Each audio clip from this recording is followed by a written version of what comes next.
আসসালামু আলাইকুম সুপ্রিয় শিক্ষার্থী সুধীবৃন্দ, আপনাকে অল গ্রামার ইউনিভার্সিটিতে সাদর সম্ভাষণ। অল গ্রামার ইউনিভার্সিটি এর বাংলা ব্যাকরণে আজ স্বরসন্ধি সম্পর্কে সবিস্তার আলোচনা করব এবং পুরকারভেদ আপনি এমনভাবে জানবেন সারা জীবন মনে রাখতে পারবেন। দেখুন, সংস্কৃতের এই ত দেখতে কিসের মতো? 100% তিনের মতো। আবার দেখুন এই তৎসমের ত দেখতে কিসের মতো? 100% তিনের মতো। তাহলে সংস্কৃত তৎসম সন্ধি কয় প্রকার? 3 প্রকার। দেখুন কত ম্যাগনেটিক থিওরি আপনি শিখলেন। এইভাবে আবার বিসর্গ, এই দন্তস দিয়ে বিসর্গ, যা দন্তস্বজাত বিসর্গ, এই র দ্বারা রজাত বিসর্গ, এটা কিভাবে সবিস্তারে বলবো। আবার দেখুন এই নিপাতনের ত দেখতে কিসের মতো? 100% তিনের মতো। তাহলে নিপাতনের সিদ্ধ সন্ধি কয় প্রকার?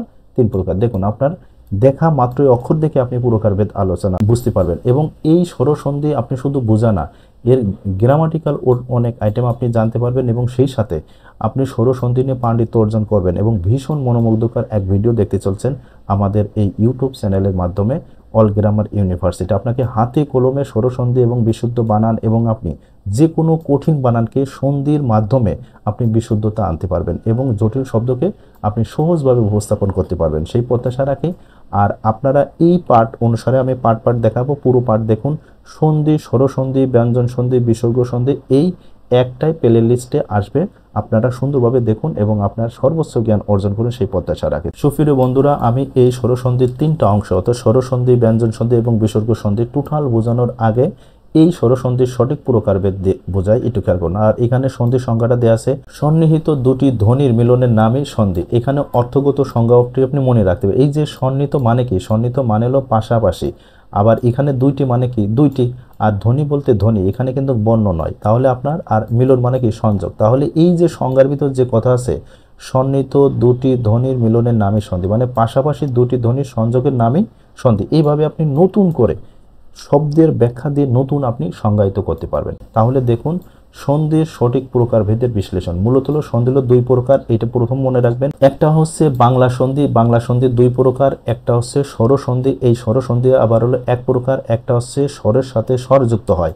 এর মানে হচ্ছে আবার এই স্বরের সাথে স্বর যুক্ত হইতে গেলে আপনার স্বরসন্ধির উপবিভাগকে আবার 6টি ভাগে ভাগ করা হয়েছে। তার মানে এই যে এই অর সাথে আ যুক্ত হবে, আর সাথে অ যুক্ত হবে, রস্যের সাথে দীর্ঘ যুক্ত হবে, দীর্ঘের সাথে রস্য যুক্ত হবে, রস্যর সাথে দীর্ঘ হবে, দীর্ঘর সাথে রস্য হবে, অর্থাৎ রির সাথে লি হবে, লির সাথে রি হবে, এবং এর সাথে ওই, ওর সাথে এ, ওর সাথে ও, ওর সাথে ও। এই যে স্বরের সাথে স্বর যুক্ত হয়, এইটাই শুধুমাত্র স্বরসন্ধিতে ঘটে। এই জন্য ব্যাকরণভাবে স্বরসন্ধি মূলত হলো 1 প্রকার, আর এর উপবিভাগ মূলত হলো এই 6টি। তাহলে আশা করি এই বাংলা স্বরসন্ধি সম্পর্কে আপনার ক্লিয়ার হলেন। এই 2 নম্বর আছে ব্যঞ্জন সন্ধি। এই ব্যঞ্জন সন্ধি হলো 3 প্রকার। একটা হচ্ছে প্রথম হলো স্বরের সাথে ব্যঞ্জন হবে, আর একটা হলো ব্যঞ্জন সাথে স্বর হবে, আর একটা হলো ব্যঞ্জন সাথে ব্যঞ্জন। তার মানে প্রথম এক বেশ স্বরের সাথে ব্যঞ্জন, আবার প্রথমে ব্যঞ্জন পরে স্বর হবে, তারপরে ব্যঞ্জন ব্যঞ্জন। আর এখানে যেহেতু 2 বের ব্যঞ্জন ব্যঞ্জন হয়েছে, এখানে কিন্তু স্বর স্বর হলে এই যে এইটার ভিতর চলে আসে। তার মানে এই স্বর স্বর বলতে এইটি বোঝায়, আর এখানে দেখছে ব্যঞ্জন ব্যঞ্জন বলতে এই ব্যঞ্জন সন্ধি। তাহলে ব্যঞ্জন ব্যঞ্জন থেকে এই ব্যঞ্জন সন্ধি পাইলাম। আর একটা আগে হবে, একটা পরে হবে, একটা আগে একটা পরে। তাহলে এই ব্যঞ্জন সন্ধি কয় প্রকার? 3 প্রকার। আশা করি এটা ক্লিয়ার বুঝেন। আমি আবারও এইটা শর্ট করে বলছি, একটু দেখুন। তাহলে বাংলা সন্ধি 2 প্রকার। মূল কথা হচ্ছে এটা প্রথম হলো স্বরসন্ধি, আর একটা হলো ব্যঞ্জন সন্ধি। যেহেতু স্বরসন্ধির এই স্বরের সাথে স্বর যুক্ত হয়, তার মানে এই স্বরের সাথে এই পাশে স্বর যুক্ত হয়, এই কারণে স্বর প্লাস স্বর, এই স্বরসন্ধি 1 প্রকার। আর ব্যঞ্জন সন্ধি দেখুন, এই ব্যঞ্জনের সাথে ব্যঞ্জনে যুক্ত হয়, তার মানে এই পাশেও ব্যঞ্জন, এই পাশেও ব্যঞ্জন, এই জন্য এইটা হবে ব্যঞ্জন সন্ধি। এটা হলো 1 প্রকার। আর একটা হচ্ছে প্রথমে স্বর হবে, পরে ব্যঞ্জন, আবার প্রথমে ব্যঞ্জন পরে স্বর, তার মানে এইটার ঘুরে ফিরে এদিক ওদিক, আর এইটা এটা। তাহলে মূল কথা ব্যঞ্জন সন্ধি 3 প্রকার, আর স্বরসন্ধি 1ই প্রকার। এই পাশে স্বরের সাথে এই পাশে স্বর, অথবা এই পাশে স্বরের সাথে এই পাশে স্বর যুক্ত হয়। তাহলে এটা ক্লিয়ার। এইবার দেখুন আমরা এই সংস্কৃতির ত দেখতে কিসের মতো? 100% তিনের মতো। তাহলে সংস্কৃতি সন্ধি কয় প্রকার? 3 প্রকার। আবার যদি বলেন তৎসম সন্ধি কয় প্রকার? তৎসমে ত দেখতে কিসের মতো? তিনের মতো। তাহলে সংস্কৃত বা তৎসম সন্ধি মূলত 3 প্রকার। এই সংস্কৃতির আরেক নাম আছে তৎসম। এইবার এই 3 প্রকারের ভিতরে দেখুন 3 প্রকার আছে, একটা তৎসম স্বরসন্ধি, আর একটা তৎসম ব্যঞ্জন সন্ধি, আর এখানে আসলো তৎসম বিসর্গ সন্ধি। এইটা হলো এক্সট্রা। তার মানে এই তৎসম স্বরসন্ধি এই স্বরসন্ধির মতোই, সন্ধির মতো আচরণ হবে, ব্যঞ্জন সন্ধির মতো আচরণ হবে। তার মানে এখানে বিসর্গ সন্ধি, এই বিসর্গ সন্ধির মতো, তার মানে শব্দের ভিতর আপনার এই বিসর্গ শব্দটি প্রয়োগ হবে। এইটা তাহলে দেখা যাচ্ছে অতিরিক্ত। তাহলে আমরা এই সংস্কৃত বা তৎসম শব্দের ভিতর এক্সট্রা আছে বিসর্গ সন্ধি, আর এই বিসর্গ সন্ধি বাংলা সন্ধির ভিতর নাই। এই হলো মূল কথা। তাহলে এই বাংলা সন্ধি এবং তৎসম বা সংস্কৃত সন্ধির মূল পার্থক্য হলো এইটার ভিতর শুধুমাত্র বিসর্গ সন্ধি ব্যবহার আছে আর এইটার ভিতর নাই। এখানেও স্বরসন্ধি আছে, এখানেও ব্যঞ্জন আছে, এখানেও স্বরসন্ধি, এখানেও ব্যঞ্জন, কিন্তু এখানে অতিরিক্ত এই বিসর্গ সন্ধির ব্যবহার হবে আপনার শুধুমাত্র এই সংস্কৃত বা তৎসম। তাহলে আমরা বলতে পারি বাংলা ভাষাতে যত শব্দের ভিতর আপনি বিসর্গ দেখবেন সেই শব্দটা 100% হবে সংস্কৃত বা তৎসম শব্দ এবং সন্ধির নিয়মে। তাহলে এখানে দেখুন আপনি উচ্চতার আর একটা বিষয় জানলেন। এইবার দেখুন আপনার এই যে অতিরিক্ত বিসর্গ সন্ধি আছে এটা আবার দুই ভাগে ভাগ করা যায়। এখানে একটু লক্ষ্য করবেন, এখানে এই বিসর্গ আমি এইটা একটু ভাগ করে দিছি, কারণ হচ্ছে কি দেখুন আমরা এই যে ধর্ম কথাটা লিখি, এই ধর্ম হলো আপনার কি ভাষার শব্দ? সংস্কৃত। কারণ এই যে কোনো শব্দের ভিতর রেপ থাকলে সংস্কৃত শব্দ। এটা যদি আমরা সাহিত্যের কোমল রূপে লিখি তাহলে ধ এই র ম এইরকম, তাহলে মূল কথা হচ্ছে এই রেপের র এর সংক্ষিপ্ত রূপ হচ্ছে রেপ। তাহলে এই রেপকে র আকারে প্রকাশ করলে একে সাহিত্যে কোমল রূপ বলা হয়। তাহলে ধর্ম থেকে এই ধর্ম থেকে ধরম, এইটা হলো সাহিত্যের কোমল রূপ।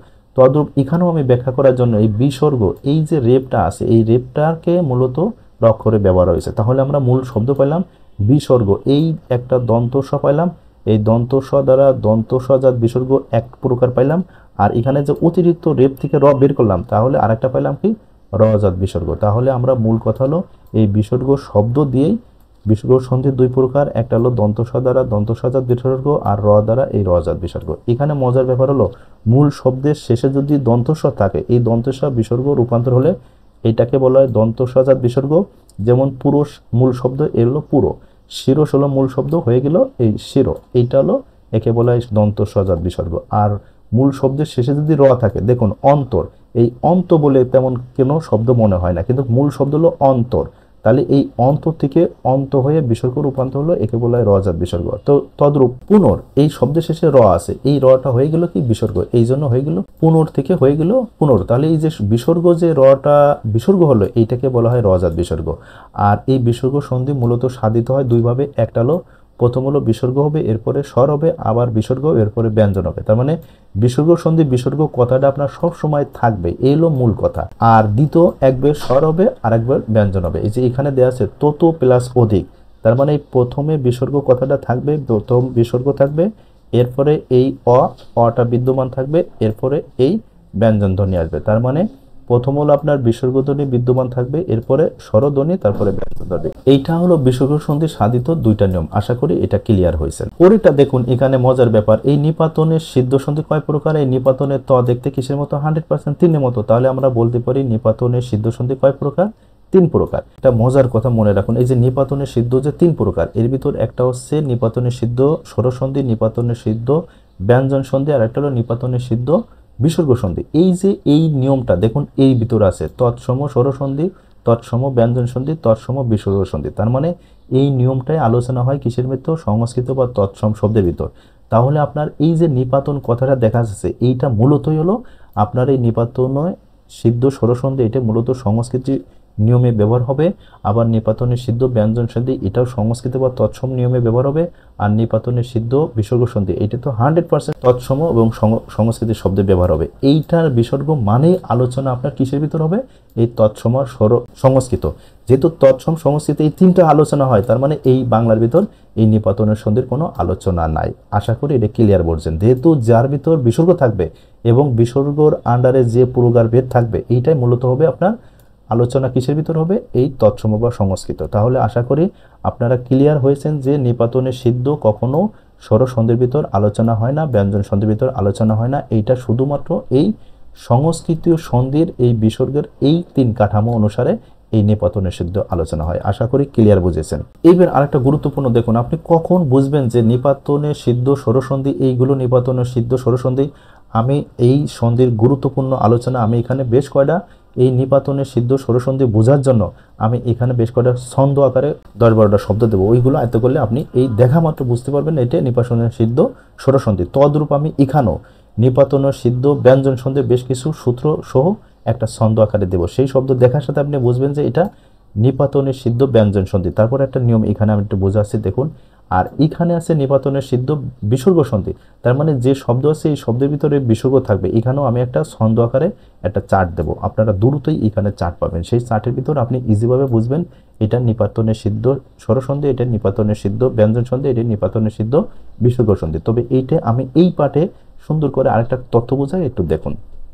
তার মানে এই শব্দগুলো যেহেতু আপনার এই শব্দগুলো কোন ভাষার শব্দ আমি বারবার বলছি, নিপাতনের সিদ্ধ সংস্কৃতের নিয়মের, এই তিনটাই সংস্কৃত। তার মানে এই শব্দগুলো হলো সংস্কৃত, এই শব্দগুলো সংস্কৃত, এই শব্দগুলো সংস্কৃত, এই শব্দগুলো সংস্কৃত, এই শব্দগুলো সংস্কৃত। তাহলে দেখুন আপনি একটা সংস্কৃত ভাষার শব্দ আপনি চিহ্নিত করতে পারলেন নিপাতন সিদ্ধ সন্ধির মাধ্যমে। তাহলে দেখুন এখানে মূল কথা হচ্ছে স্বরসন্ধি মানে হলো এই স্বরের সাথে স্বর হবে, এই হলো কথা। তাহলে দেখুন আমরা জানি যে কোনো ব্যঞ্জন বর্ণ শেষে কি থাকে, একটা অ থাকে, তাহলে অ আছে আর এরপরে এই একটা অ আছে। তাহলে মূলত এখানে কয়টা অ আছে, দুইটা অ আছে। আপনি যদি মনে হচ্ছে একটা, আসলে মূলত এখানে অ, এই ক এরপরে একটা অ উচ্চারণ আছে আর এখানে অ। তাহলে দেখুন এই স্বরের সাথে স্বর হয়েছে, এই জন্য একে বলা হয় নিপাতনে সিদ্ধ স্বরসন্ধি। এই কুল প্লাস অটা কুলোটা, এটা ব্যতিক্রম কেন হয় আমি ছন্দ আকারে বোঝাবো।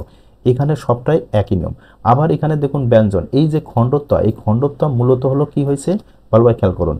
এই খণ্ডত্ব মূলত হলো ব্যঞ্জন। আমরা জানি যে কোনো ব্যঞ্জন বর্ণের শেষে কি থাকে, একটা অ থাকে। তাহলে দেখুন আমরা এখানে একটা অ পাইলাম, প্রথম কথা হলো এক।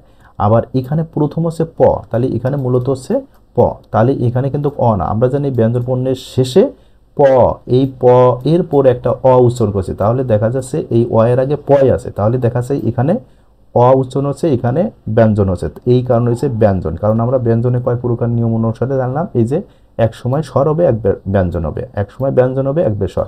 তার মানে এই ব্যঞ্জন সন্ধির নিয়ম, কিন্তু এই ব্যঞ্জন সন্ধির নিয়ম হলো এইটা মূলত তৎসম্য সংস্কৃতির এই স্বরসন্ধি এবং এই ব্যঞ্জন সন্ধির নিয়মে হয়েছে। তার মানে এই ব্যঞ্জন আর স্বরসন্ধি বলতে এই কাঠামোই অনুসারে হয়, কিন্তু এর আদি গঠন মূলত তৎসম এবং সংস্কৃত শব্দের গঠন, এবং এইগুলো সংস্কৃত শব্দ হয়। তাহলে আমরা এইখানে মূলত যেহেতু শেষে একটা ব্যঞ্জন সন্ধি পেয়েছি, তাহলে এগুলো নিপাতনের সিদ্ধ ব্যঞ্জন, এই হলো মূল কথা। আবার দেখুন এই দন্তান্ন আছে, তার মানে দন্তান্ন এখানে যেহেতু এই চিহ্নটা দেওয়া হয়েছে, তার মানে এরপরে আর কোনো ব্যঞ্জন সন্ধি নাই। মানে যে কোনো ব্যঞ্জর পরে যদি এই হসন্ত চিহ্ন দেওয়া হয়, এর মানে হলো এই শব্দ থেকে ব, এই অটা বিলুপ্ত করা হয়ে অটা লিখতে হয়, তার মানে এরপরে অ থাকে।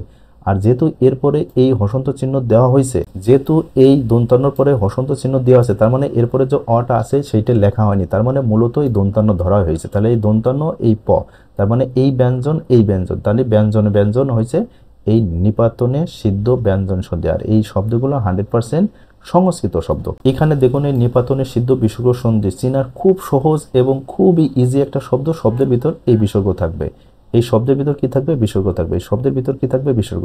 শব্দের ভিতর যদি বিসর্গ দেখতে পান তাহলে 100% এটা মনে রাখবেন নিপাতনের সিদ্ধ বিসর্গ সন্ধি।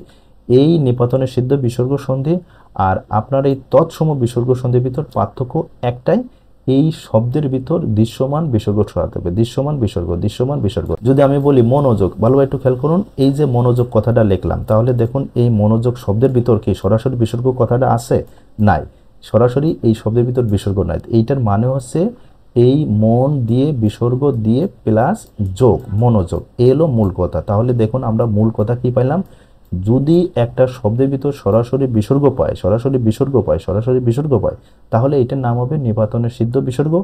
আর যদি সরাসরি বিসর্গ না পেয়ে বিসর্গ আসে কিন্তু সরাসরি নাই, তাহলে এইটা হবে এই যে আপনার তৎসম বিসর্গ সন্ধি। আশা করি একদম ইজি। আর এটা আমি সূত্র অনুসারে সুন্দরভাবে দেখুন। আর এই পাঠে যেহেতু প্রকারভেদ আলোচনা করছি, এইটা সন্ধি কত প্রকারে যেভাবে বলছি ব্যাখ্যাটা করছি সেইভাবে দেওয়া আছে, আপনারা দেখুন। তাহলে সুপ্রিয় শিক্ষার্থী বন্ধুরা, আপনারা সন্ধির এক অনন্য জ্ঞান আহরণ করতে যাচ্ছেন। বাংলা ভাষা এবং কবিতা সাহিত্য চর্চার ক্ষেত্রে আপনি এক অনন্য শ্রেষ্ঠ জ্ঞান জানতে পারছেন।